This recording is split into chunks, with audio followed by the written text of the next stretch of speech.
கன்னியாகுமரி மாவட்டத்தில் கல்வி கண் திறந்த பெருந்தலைவர் காமராஜர், தொடர்ந்து இலக்கிய செல்வர் குமரி அனந்தன், தொடர்ந்து என் டெனிஸ் அவர்கள், அதைத் தொடர்ந்து மறைந்த என் தந்தை காங்கிரஸ் கட்சியில் போட்டியிட்டு கன்னியாகுமரி மாவட்டத்தில் நாடாளுமன்ற தொகுதியில் வெற்றி பெற்றுள்ளார்கள். அதே தொகுதியில் எனக்கும் மீண்டும் போட்டியிட வாய்ப்பு அளித்த அகில இந்திய காங்கிரஸ் கமிட்டிக்கும், அன்னை சோனியா காந்தி அவர்களுக்கும், இளம் தலைவர் ராகுல் காந்தி அவர்களுக்கும், மல்லிகா கார்கே அவர்களுக்கும், KC வேணுகோபால் அவர்களுக்கும், தமிழ்நாடு காங்கிரஸ் கமிட்டி செல்வபெருந்தகை அவர்களுக்கும் என்னோட மனமார்ந்த நன்றிகளை இந்த மேடையில் நான் தெரிவித்துக் கொள்கிறேன்.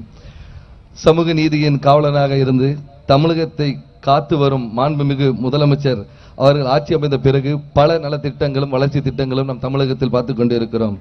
ஏழை பெண்களின் துயர் துடைப்பதற்காக மாதந்தோறும் 1000 ரூபாய் உதவித்தொகை, அரசு பேருந்துகளில் பெண்களுக்கு இலவச பயணம், பணிக்கு செல்லும் பெண்களுக்கு எந்தவித பயமும் இன்றி இருப்பதற்காக பாதுகாக்க தங்குவதற்கு தங்கும் விடுதிகள் மற்றும் பல்வேறு திட்டங்களை மூலம் பெண்களுக்கு பாதுகாப்பையும் வாழ்வாதாரத்தையும் உறுதி செய்த முதல் நம்ம தளபதி அவர்கள்.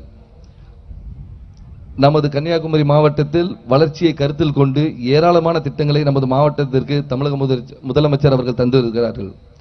பெண்கள், விவசாயிகள், இளைஞர்கள், தொழிலாளர்கள் மற்றும் சமூக நீதிக்காகவும் மகளிரின் துயர் துடைப்பதற்காகவும் முத்தான தேர்தல் வாக்குறுதிகளை நாம் இளம் தலைவர் ராகுல் காந்தி அவர்கள் தெரிவித்திருக்கிறார்.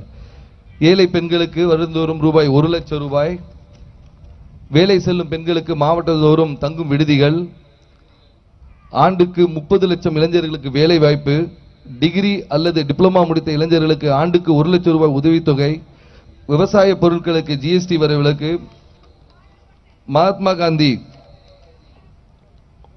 ஊரக வேலைவாய்ப்பு திட்டத்திற்கு ஊதியமை 400 உயர்த்தியது. இந்த மாதிரி ஏராளமான திட்டங்களை மக்கள் திட்டத்தை ராகுல் காந்தி அவர்கள் கொடுத்திருக்கிறார்கள். எப்படி கன்னியாகுமரி முதல் காஷ்மீர் வரை அவர் நடைபயணம் செய்து ஒரு பெரிய எழுச்சியை கொண்டு வந்தாரோ, அதே போல் இந்த தேர்தலில் கன்னியாகுமரியிலிருந்து நாம் வெற்றியை நாம் அகில இந்திய மத்தியில் இந்திய கூட்டணி ஆட்சி அமைப்பதற்கு நாம் உறுதியாக இருக்க வேண்டும் என்று கேட்டுக்கிறேன்.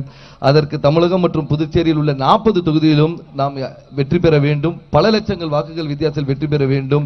இந்திய கூட்டணியில் தமிழகம் ஒரு முன்னுதாரணமாக இருந்து மத்தியில் ராகுல் காந்தி ஆட்சி அமைப்பதற்கு நாம் உறுதியாக இருக்க வேண்டும் என்று சொல்லி இளந்தலைவர் ராகுல் காந்தி அவர்களை பிரதமர் ஆக்குவோம், 40க்கு 40 வெல்லுவோம் என்று சொல்லி இந்த வாய்ப்புக்கு இந்த மேடையில் எனக்கு வாய்ப்பு கொடுத்ததற்கு நன்றி. எனக்கு விடைபெறுகிறேன். நன்றி, வணக்கம். பெருந்தலைவர் காமராஜர் புகழ் வாழ்க. நன்றி, வணக்கம்.